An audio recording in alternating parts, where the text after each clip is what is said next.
The Iowa Corn 350, a short track, which we've talked about here. Not the best for this current generation of NASCAR stock cars. The next gen has not raced well on the short tracks, struggles to pass, tire fall off not big. And we had another example of that, but we need to dive into the Iowa Corn 350, talk about what happened. Stage one, largely uneventful. There were some good battles up front at times, most notably Brad Keselowski in the 6 team has not had speed this year. But they were very competitive, and they ended up winning stage one. Obviously, big for Brad Keselowski, who's had a tough year. He has had speed at times, but again, not for a large chunk of the year. I think he had a good run at Kansas a while back before a flat tire took him out of contention. This race, he was in contention for the whole thing, and we get to stage two. There was a run of cautions in stage two. SVG, who I think said he hated this place, has a bit of a spin. Then Cody Ware spins, and then Ty Dillon gets big damage after spinning off the bumper of Todd Gilliland. That kind of set the stage for what was going to happen in stage three, where we got another run of cautions. But before the end of stage two, Carson Hocevar spins right on the last lap, and Keselowski wins another stage. So great weekend for RFK Racing. Chris Buescher didn't have a great run, but Ryan Preece and Brad Keselowski were both very competitive at Iowa. Maybe some things to keep an eye on. Obviously, this is a team that has had success on this style of track before. Most notably, I'm thinking of Chris Buescher at Richmond in 2023. So we'll see if they can keep that momentum going. But we move on to stage three. Zane Smith spun early on with help from Carson Hocevar, who continues to make enemies in the garage.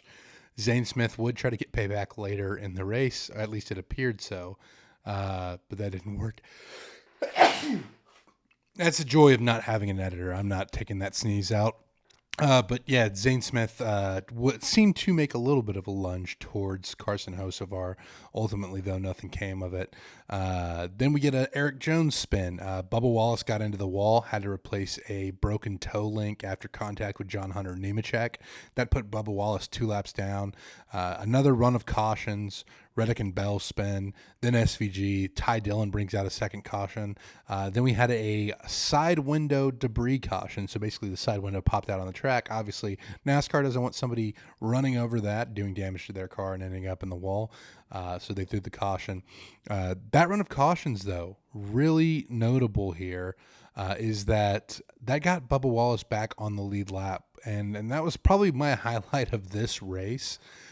He starts in 32nd on the final restart, gets all the way up to 6th place. Just an incredible run through the field in the closing laps. But it's ultimately William Byron who wins this race. There were some questions about fuel mileage. I think the caution laps obviously helped him save a lot, and then he went into hardcore saving mode, and none of the guys behind him, including Brad Keselowski, were able to catch up to him to make him push.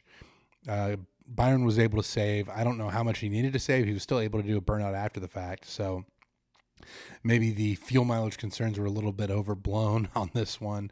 But again, the story out of this race, the Iowa Corn 350, is just short track racing continues to struggle with this NASCAR Next Gen car. A number of possible solutions have been thrown out there.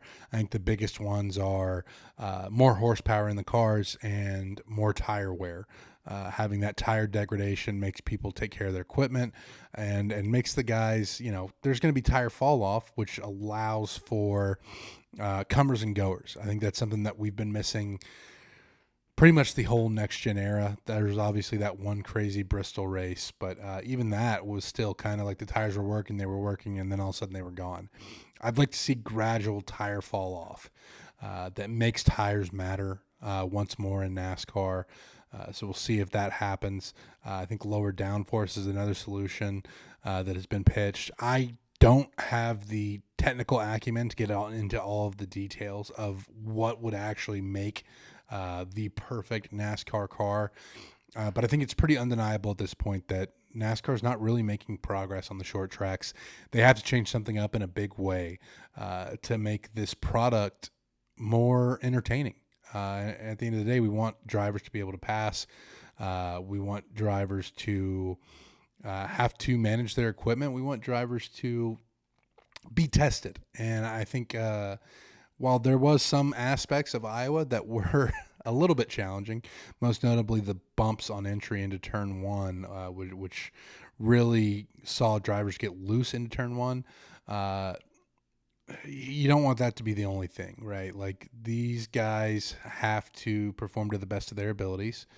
They have to be able to take care of their equipment, and right now it feels like guys can really just kind of run. Obviously, there's some changes there with gas and fuel mileage. Even that seems to have gone away a little bit with stage racing. So next up on the schedule is Watkins Glen. We're headed to a road course. Chris Buescher won this race last year, so it'll be interesting to see if he can go back to back. Obviously, that battle with him and SVG last year, incredible. Expect SVG to be a factor once again this year. But I'm looking forward to this race. A lot of Watkins Glen is just a really fun road course, sweeping, fast corners, just a really fast road course, and it makes for some great racing. We've seen some classics here. We've also seen some dull races here. I have my fingers crossed that it's going to be one of the former rather than the latter, and we'll get another entertaining race on Sunday up in the Finger Lakes region of New York. But either way, stay tuned for more NASCAR content from Apollo, your source for NASCAR coverage from the Bayou City.